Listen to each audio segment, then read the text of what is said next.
नमस्कार साथियों, कैसे हैं आप सभी। उम्मीद है सभी अच्छे होंगे। सबसे पहले आप सभी का स्वागत है हमारे YouTube चैनल नॉलेज की स्टोन में। क्लास आज कई दिनों के बाद हो रही है क्योंकि मेरी कुछ तबीयत ऐसे ही खराब सी चल रही थी। एक हमारे आलोक भी बिजी चल रहा, तो इस वजह से क्लास होने में थोड़ा डिले हो गई। तो आज हमारा पॉलिटी की क्लास रहेगी और ये क्लास होगी राष्ट्रपति से संबंधित। इससे पहले मैं सारे अनुच्छेद आपको एक एक करके मैं पढ़ा चुका हूँ, अनुच्छेद 51 तक। अब अनुच्छेद 52 से लेकर 61 तक जो हमारा आता है वो आता है राष्ट्रपति, यानी सेंट्रल गवर्नमेंट का मुखिया, अगर एक तरीके से देखा जाए तो। हालांकि वास्तविक मुखिया तो हमारा प्रधानमंत्री जी होते हैं, जो राष्ट्रपति प्रधानमंत्री की सलाह पर ही काम करता है। तो उसके बारे में आज हम एक आपको अनुच्छेद बताएंगे, 52 से लेकर के 61 तक। ठीक है, चलिए ध्यान से सुन लेना, सिर्फ सुनना है, 1 से 2 बार देख लेना, आपको ये सारे अनुच्छेद याद हो जाएंगे। ठीक है, इसमें क्या है कि अनुच्छेद 52 क्या कहता है। अनुच्छेद 52 कहता है कि भारत का एक राष्ट्रपति होगा। ये बात किसमें कही गई है? भारत का एक राष्ट्रपति होगा, अनुच्छेद 52 में कही गई है। अब उसके लिए भी क्या है, राष्ट्रपति भारत का प्रथम नागरिक है। भारत के राष्ट्रपति राष्ट्र के प्रतीक के रूप में राज्य के प्रमुख है। राज्य का प्रमुख राष्ट्रपति है। अगर आप वास्तव में देखा जाए तो राज्य का प्रमुख कौन है यहाँ पे? प्रधानमंत्री, क्योंकि राष्ट्रपति प्रधानमंत्री की ही सलाह पर कार्य करता है।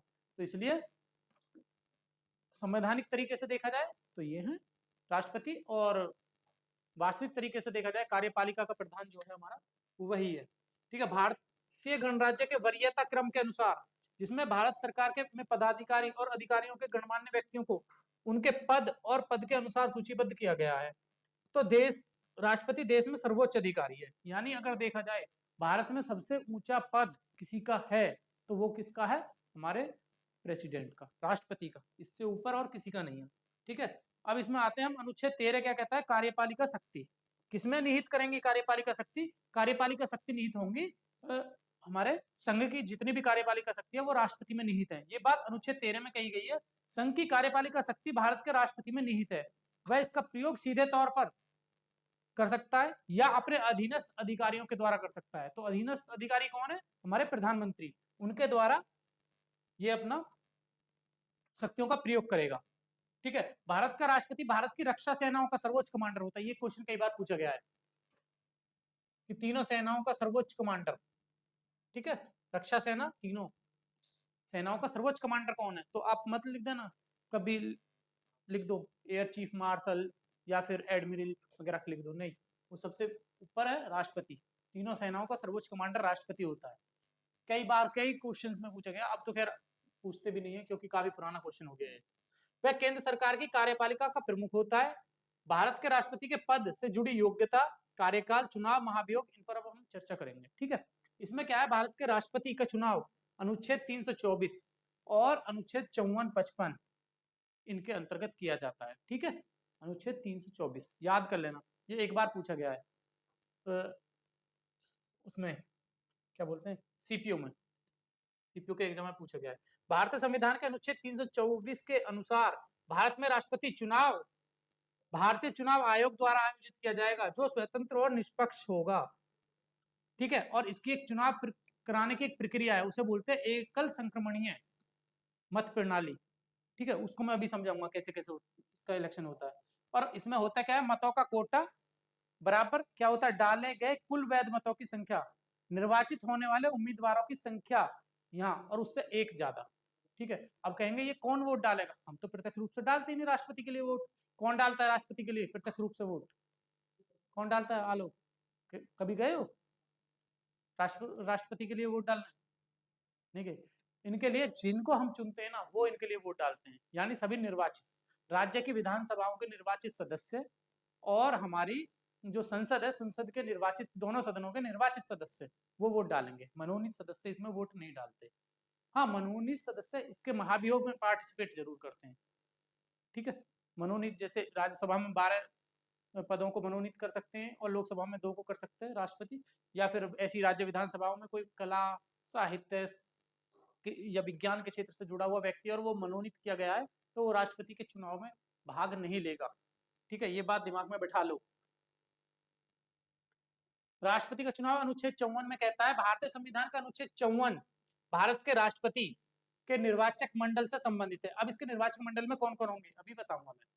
इस अनुच्छेद के अनुसार राष्ट्रपति का चुनाव सीधे जनता द्वारा नहीं किया जाता, हम किसी और को चुनते हैं और वो किसी और को चुनते हैं, ठीक है, यानी वही राष्ट्रपति होता है, बल्कि उसका चुनाव निर्वाचक मंडल द्वारा किया जाता है, जिसमें निम्नलिखित सदस्य होते हैं। नंबर 1 कौन कौन? संसद के दोनों सदनों के निर्वाचित सदस्य। अब यहाँ पर ये समझ जाना, यहाँ बात निर्वाचित सदस्य की हो रही है, कुल सदस्यों की नहीं हो रही।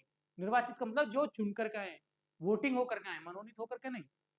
राज्य विधानसभाओं के निर्वाचित सदस्य, राज्य में जितनी भी विधानसभाएं हैं उनके निर्वाचित सदस्य, और कहीं कहीं विधान परिषद भी है तो उसके भी। दिल्ली और पांडुचेरी संघ शासित प्रदेशों की विधानसभाओं के निर्वाचित सदस्य, क्योंकि हमारे पास में जो यूटी है ना, उनमें 2 में ही विधानसभा है, हालांकि अब तो खैर उसमें जे.एंड.के में भी है, ठीक है। 70वें संविधान संशोधन अधिनियम द्वारा जोड़ा गया है यह प्रावधान।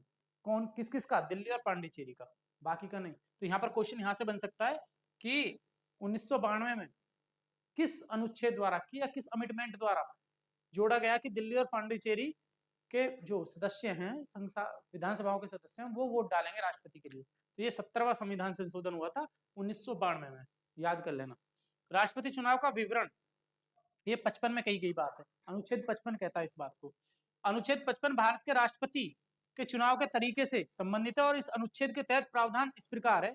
किस प्रकार है देखो भी, विभिन्न राज्यों के प्रतिनिधित्व के पैमाने में एक रूपकता होनी चाहिए, यानी इसको ऐसे समझो कि कुछ राज्य छोटे हैं, कुछ राज्य बड़े हैं। अब जो राज्य छोटे हैं उन राज्यों में विधानसभा सदस्यों की संख्या कम है और उनकी जनसंख्या भी कम है, तो उनका रेशो बड़े राज्यों की जनसंख्या के और विधानसभा के सदस्यों की संख्या ज्यादा है, तो उनका रेशो बराबर होना चाहिए, यानी हर व्यक्ति का मूल्य, मत मूल्य बराबर होना चाहिए। तो उसको समान रखने के लिए एक प्रक्रिया अपनाई गई है, ठीक है, उसको समझते हैं अभी हम क्या है। संघ के बीच समानता होनी चाहिए, इस उद्देश्य के लिए निर्वाचक मंडल, जो मंडल मैंने अभी बताए, उसमें मतों की जो संख्या है वो निम्नलिखित तरीके से होगी। एक विधायक के वोट का मूल्य बराबर राज्य की कुल जनसंख्या, राज्य विधानसभा में निर्वाचित सदस्यों की कुल जनसंख्या मल्टीप्लाई बाई 11,000, इससे निकल आएगा। जैसे सपोज दैट यूपी है, यूपी में कुल जनसंख्या कितनी है? 25 करोड़, ठीक है, उसमें डिवाइड दे दो, यहाँ की विधानसभा में सदस्य संख्या कितनी है? 403, उसका डिवाइड दे देंगे, ठीक है, मल्टीप्लाई बाई 11,000 ये कर देंगे, तो ये एक विधायक की वोट का कीमत निकल करके आ गई, उसका मत मूल्य निकल करके आ गया, ठीक है। एक सांसद के वोट का मूल्य क्या होगा? सभी राज्यों के सभी विधायकों के वोटों का कुल मूल्य। अब विधायकों का जो मूल्य था सभी राज्यों का, उसको जोड़ेंगे। संसद के निर्वाचित सदस्यों की कुल संख्या, अब संसद में जितने भी निर्वाचित कुल सदस्य हैं उनका डिवाइड कर देंगे उसमें, जो वो निकल करके आएगी, वो एक संसद सदस्य का मत मूल्य आएगा निकल कर। राष्ट्रपति चुनाव में एकल संक्रमणीय मत प्रणाली और गुप्त मतदान का प्रयोग करते हुए अनुपातिक प्रतिनिधित्व प्रणाली का प्रयोग किया जाता है। अच्छा, इसका प्रयोग कहीं और नहीं किया जाता, ये दिमाग में बैठा लो, ये केवल एक में ही किया जाता है, किसमें? राष्ट्रपति के चुनाव में, और कहीं पर भी नहीं किया जाता। अब इसके कार्यकाल के बारे में पढ़ेंगे। राष्ट्रपति का कार्यकाल 56-57 में है, अनुच्छेद 56 और 57 में ये रहा। भारत के राष्ट्रपति के कार्यकाल के बारे में बताता है, इसमें निम्नलिखित प्रावधान बताए कौन कौन से। एक तो राष्ट्रपति पद ग्रहण करने से लेकर 5 वर्ष तक अपने पद पर बना रह सकता है, ठीक है, आयु का बाउंडेशन कुछ नहीं है। उसकी योग्यता क्या क्या होनी चाहिए वो भी मैं बताऊंगा, कि भारत का नागरिक हो, दिवालिया, पागल ना हो, 35 वर्ष की आयु पूर्ण कर चुका हो, संसद सदस्य की योग्यता रखता हो, लाभ के पद पर नहीं हो। अब लाभ का पद क्या है वो सारी चीजें मैं अभी बताऊंगा आगे, तो वो हैं। अभी आप समझिए इतना कि एक तो पद ग्रहण करने से लेकर ये कब तक रहेगा? 5 वर्ष तक रहेगा, अपने पद पर बना रह सकता है। वे भारत के उपराष्ट्रपति को हस्तलिखित त्याग पत्र देकर, जो वाइस प्रेसिडेंट है उसको लिखित से अपना त्याग पत्र देकर के अपने पद से पहले भी विमुक्त हो सकते हैं, अगर कोई चाहे तो। राष्ट्रपति तबीयत खराब है, वो राष्ट्र का समझ नहीं है उसको कुछ, या फिर दिवालिया हो गया, कुछ भी XYZ कोई भी रीजन हो, तो वो क्या करेगा? लिखित में अपना प्रेसिडेंट को देगा, वाइस प्रेसिडेंट को, और वो अपने पद को इस्तीफा दे देगा। और ये काम वाइस प्रेसिडेंट का है कि वो सीधे लोकसभा अध्यक्ष को इसकी सूचना देगा। ये क्वेश्चन कई बार पूछा गया है कि राष्ट्रपति के त्याग पत्र की सूचना सबसे पहले किसको, राष्ट्रपति उपराष्ट्रपति के द्वारा दी जाती है, तो लोकसभा अध्यक्ष को, ठीक है, वही लोकसभा में बताएगा इसको। संविधान के उल्लंघन के मामले में उन्हें अनुच्छेद 61 के अंतर्गत राष्ट्रपति के पद से हटाया जा सकता है, इसको बोलते हैं महाभियोग, इसकी एक प्रक्रिया है। आज तक कभी नहीं हुआ। एक बार एक के खिलाफ लाए गए थे, नीलम संजीव रेड्डी। नीलम संजीव रेड्डी हुए थे हमारे राष्ट्रपति, उनके खिलाफ महाभियोग की प्रक्रिया आई थी, लेकिन वो भी पारित नहीं हो पाई, बस एक ही सदन में आई और वहीं पर खत्म होगी। आज तक भारत में इसका कभी यूज नहीं हुआ। राष्ट्रपति कार्यकाल समाप्त होने के बाद भी तब तक पद पर बने रह सकते हैं जब तक कि उनका उत्तराधिकारी पद पर ना आ जाए। ठीक है, एक यहाँ पर बहुत बड़ी कॉन्ट्रोवर्सी रहती है, एक छोटा सा टर्म होती है टाइम पीरियड। जब एक प्रेसिडेंट साइन करेगा, इस्तीफा देगा, तो दूसरा शपथ लेगा, उस बीच में कौन राष्ट्रपति होगा? जबकि राष्ट्रपति का पद कभी खाली नहीं रह सकता। कौन होगा राष्ट्रपति ऐसी कंडीशन में? एक टाइम पीरियड ऐसा आता है कि जब हम इलेक्शन हो गया, पता चल गई कि सेकंड वाला, सामने वाला हमारा क्या है, उत्तराधिकारी है। अब वो तो इस्तीफा देगा जो पहले वाला है, उसने इस्तीफा दिया, तो दूसरा वाला साइन करेगा। उस टाइम पीरियड के लिए कौन होता है राष्ट्रपति? ये कमेंट में बताना आप सभी। वैसे मैं बता दूं कौन होता है जो शपथ दिलाता है। शपथ कौन दिलाता है? भारत के मुख्य न्यायाधीश, वो होते हैं उस टाइम पीरियड के लिए। वो 2-4 मिनट का जो टाइम होता है, ठीक है, क्योंकि पद कभी खाली नहीं रह सकता। पुनः चुनाव के लिए पात्रता। अब इसके चुनाव के लिए क्या पात्रता होनी चाहिए? यहाँ पर कुछ अलग है। अमेरिका में जो राष्ट्रपति बनेगा वो केवल 2 बार राष्ट्रपति बन सकता है, जैसे ट्रंप महोदय पहले बने थे और एक अब बन गए। बराक ओबामा लगातार 2 बार बन गए, अब नहीं बन सकते। हमारे यहाँ पर एक बार नहीं, 4 बार 6 बार कितनी बार बन जाओ। लेकिन अभी तक ऐसा हुआ है कि जो भी बना है बस एक बार ही बना है, बस केवल एक थे, डॉक्टर राजेंद्र प्रसाद, वो बन गए थे 2 बार, और कोई नहीं बना। ठीक है, अमेरिका के विपरीत भारत के उपराष्ट्रपति के व्यक्ति को पुनः बार निर्वाचित किया जा सकता है। राष्ट्रपति बनने की योग्यता क्या क्या है? 58 में दी गई है। भारत का नागरिक हो, ऐसा नहीं है ओसीआई कार्ड धारक हो, प्योर भारत का नागरिक होना चाहिए, ओसीआई कार्ड धारक नहीं चलेगा। ठीक है, उसकी उम्र 35 साल से अधिक होनी चाहिए। अभी हम तो इलेक्शन लड़ ही नहीं सकते, आलोक लड़ सकता है, आलोक 35 साल से ज्यादा है। ठीक है, उसे लोकसभा अर्थात लोकसभा के सदस्य के रूप में निर्वाचित होने के लिए योग्य होना चाहिए। ठीक है, वो लोकसभा सदस्य बनने की योग्यता रखता हो तो वो कर सकता है इस काम को, ये जो किसके पास है।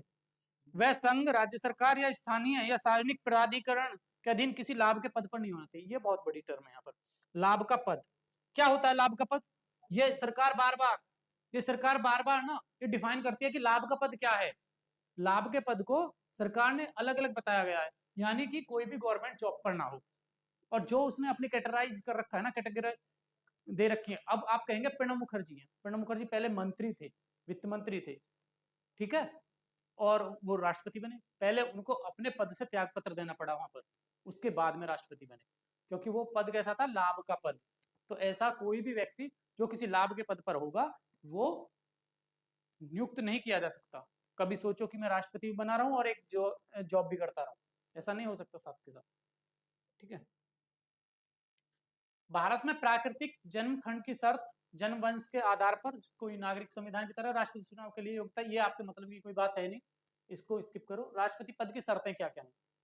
अनुच्छेद 59 में राष्ट्रपति के पद की शर्तें सूचीबद्ध है, वे इस प्रकार है। नंबर 1, राष्ट्रपति को संसद या किसी राज्य विधानमंडल का सदस्य नहीं होना चाहिए। वो सांसद नहीं हो, किसी राज्य का विधानमंडल का कोई सदस्य नहीं हो। जैसे मैं आपको बताता हूँ, प्रणब मुखर्जी थे, जब मंत्री थे तो संसद सदस्य तो थे ही थे, तो उनको संसद सदस्यता छोड़नी पड़ी। ठीक है, दूसरा लाभ का पद भी छोड़ना पड़ा, मंत्री का जो पद था वो छोड़ना पड़ा। या कोई कल को सदस्य, सपोज दैट इन मंत्री में से कोई एक निकल करके पहुंच जाए, या कोई एक सांसद है वो पहुंच जाए कि मैं इलेक्शन लड़ूंगा और मैं राष्ट्रपति का चुनाव लड़ूंगा, तो नहीं लड़ सकता, पहले उसको उसकी त्यागपत्र देना पड़ेगा वहां से। ठीक है, यदि ऐसा कोई सदस्य राष्ट्रपति के रूप में निर्वाचित होता है तो राष्ट्रपति का पद ग्रहण करने की तिथि से उसे सदन में अपना स्थान रिक्त मान किया जाता है, उसका मान लिया जाता है। राष्ट्रपति कोई भी लाभ का पद धारण नहीं करेगा, मैंने अभी बताया था। वह बिना किसी किराए के सरकारी आवास में रहने का हकदार है, उसको कोई किराया नहीं दिया जाएगा, वो किसी कोई किराया नहीं देगा। कभी सोचो बिजली बिल देगा, किराया देगा, सरकारी आवास का कुछ किराया नहीं देगा, उसको फ्री में रहा जाएगा। हालांकि प्रधानमंत्री वगैरह भी ऐसे ही रहते हैं, और उनके पास आता है थोड़ा नाम मात्र का चार्ज आता है, उनको एक वो है, इसको अनलिमिटेड है। वह संसद द्वारा कानून द्वारा निर्धारित भुगतान, भत्ते और विशेषाधिकार प्राप्त करने का भी हकदार है। इन परिलब्धियों और भत्तों को उसके कार्यकाल के दौरान कम नहीं किया जा सकता, बढ़ा सकते हैं। राष्ट्रपति का वेतन है वो बढ़ा देंगे, कारों का जो काफिला है वो बढ़ा देंगे, उसका जो हाउसकीपिंग स्टाफ है उसको बढ़ा देंगे। कम नहीं कर सकते, ठीक है, उसके कार्यकाल के दौरान कि इसकी ये कटौती कर लो, नहीं की जा सकती। ये राष्ट्रपति से रिलेटेड। भारत के राष्ट्रपति द्वारा ली गई शपथ अनुच्छेद 60। सभी की शपथ वैसे अनुसूची 3 में है ज्यादातर, ठीक है, यहाँ पर राष्ट्रपति की शपथ यहाँ पर दी गई है। संविधान का अनुच्छेद 60 भारत के राष्ट्रपति द्वारा अपना पद ग्रहण करने से पहले ली जाने वाली शपथ या प्रतिज्ञा से संबंधित है। शपथ में राष्ट्रपति निम्नलिखित कार्य करने की प्रतिज्ञा करता है। नंबर 1, क्या कहता है राष्ट्रपति? राष्ट्रपति के पद का निष्ठापूर्वक निर्वहन करना। एक तो मैं इसका निर्वहन करूंगा निष्ठापूर्वक। संविधान और कानून को संरक्षित रखूंगा, सुरक्षित रखूंगा और बचाव करने के लिए अपनी क्षमता के अनुसार सर्वोत्तम प्रयास करूंगा। यानी संविधान को बचाना किसका कर्तव्य बनता है? राष्ट्रपति का। तभी राष्ट्रपति पर कई बार महाभियोग लगाते हैं ना, तो वो क्या लगाते हैं कि इसने संविधान का अतिक्रमण कर लिया है। संविधान का अतिक्रमण करने पर ही राष्ट्रपति पर महाभियोग लगेगा, अन्यथा और किसी कंडीशन में महाभियोग नहीं आ सकता उसके कार्यकाल में। भारत के लोगों की सेवा और कल्याण के लिए स्वयं को समर्पित करूंगा। भारत के राष्ट्रपति भारत के मुख्य न्यायाधीश या भारत के मुख्य न्यायाधीश की अनुपस्थिति में सर्वोच्च न्यायालय के वरिष्ठतम न्यायाधीश की उपस्थिति में शपथ लेता है। शपथ किससे लेगा? या तो जो मुख्य न्यायाधीश होगा वो, अगर वो नहीं है, वो देश से बाहर है या कहीं किसी अदर कंडीशन में, तो जो सीनियर जज होगा वो उसको शपथ दिलाएगा राष्ट्रपति को, ठीक है। कभी आप कंफ्यूजन में क्या करें कि उपराष्ट्रपति शपथ दिलाता होगा? नहीं, हाँ, त्यागपत्र जरूर उपराष्ट्रपति को देता है, शपथ वो दिलाता है। राष्ट्रपति पर महाभियोग अनुच्छेद 61 क्या कहता है? अनुच्छेद 61 संविधान के उल्लंघन पर भारत में राष्ट्रपति के महाभियोग की प्रक्रिया इस अनुच्छेद में की गई। क्या संसद का कोई भी सदन महाभियोग प्रक्रिया शुरू कर सकता है? ऐसा नहीं है कि लोकसभा में ही आएगी महाभियोग की प्रक्रिया, वो राज्यसभा में भी आ सकती है। इसे तो चला लो यार, इसी महाभियोग शुरू करने वाले सदन के कुल सदस्यों के 1/4 सदस्यों द्वारा आरोप पर हस्ताक्षर किए जाने चाहिए। अगर महाभियोग लगा रहे हो ना, तो जो कुल सदस्य हैं उनका 1/4 उस पर साइन करेंगे, महाभियोग तब आएगा। उससे पहले तो महाभियोग भी नहीं आएगा। ये लाने के लिए भी 1/4 चाहिए। ये नहीं कि अगर 1/4 ने पास साइन कर दिए तो राष्ट्रपति को हटा दो। बहुत जटिल प्रक्रिया है राष्ट्रपति को हटाने की। पहले एक कुल टोटल सदस्य जितने हैं संसद में वो 1/4 उस पर साइन करेंगे कि, और फिर राष्ट्रपति को बताएंगे 14 दिन पहले कि हम आपके खिलाफ ऐसे ऐसे महाभियोग ला रहे हैं। फिर वो महाभियोग आएगा किसी भी सदन में, फिर उस पर चर्चा होगी, कमेटी होगी, जांच कमेटी बैठाई जाएगी, उसके बाद में प्रक्रिया होगी, फिर वोटिंग होगी, ठीक है। तो प्रस्ताव पारित करने से पहले आरंभिक सदन को राष्ट्रपति को 14 दिन कार्य दिवस का नोटिस अवधि देना होगा, 14 दिन पहले।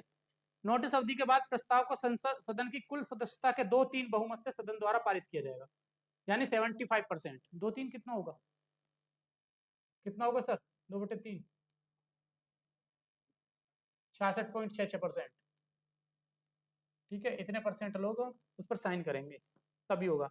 एक बार प्रस्ताव पारित हो जाने के बाद संसद का दूसरा सदन एक न्यायिक समिति नियुक्त करेगा।